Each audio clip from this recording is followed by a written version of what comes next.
எங்கேயோ போற மாரியாத்தா என் வீட்டை கொஞ்சம் பாராத்தான்ற கதையா. இன்னைக்கு காலையில கேஸ் சிலிண்டர் காலி ஆகி போச்சுன்னாங்க. கேஸ் சிலிண்டர் தானே காலியாச்சு, ஏதோ புக் பண்ணா நாளைக்கு காலைல வந்துட போது நல்லா சமைக்கலாம் அப்படின்னு சந்தோஷமா நான் என்ன பண்ணேன், புக் பண்ணலாம் அப்படின்னு போறேன். புக்கிங்கே ஆக மாட்டேங்குது, வெயிட்டிங்ல இருந்துட்டு இருக்கு. என்னடா இது புக் ஆக மாட்டேங்குது அப்படின்னு நியூஸை பார்த்தாலும் தெரியுது. இது போல இஸ்ரேலும் அமெரிக்காவும் ஈரான் மேல குண்டு போடுறாங்க. அவங்க 2 பேருக்குள்ள சண்டை போட்டுட்டு இருக்காங்க. அதனால எல்பிஜி கேஸ் வராதுன்றாங்க. எனக்கு ஒன்றும் புரியல. ஏன்னா எங்கேயோ இருக்குது ஈரானு, இஸ்ரேலு, அமெரிக்கா எந்த பண்ணிட்டு போறாங்கக்கா.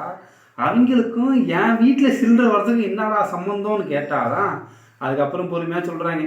எப்பா இந்த எல்பிஜி இந்த குருடா எல்லாம் வருது இல்லை, அதெல்லாம் ஈரான் நாட்டை கடந்து தான் வரணுமாம்பா.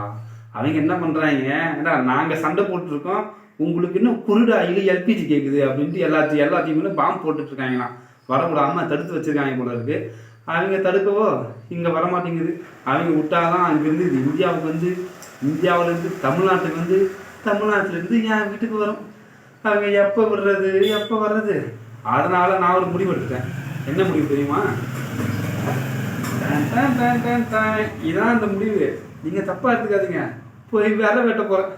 போய் விரை வெட்டாந்து அடுப்பில் தான் ஆக்கி துண்ணணும். ஈரானு இஸ்ரேலு என்ன போவோம்.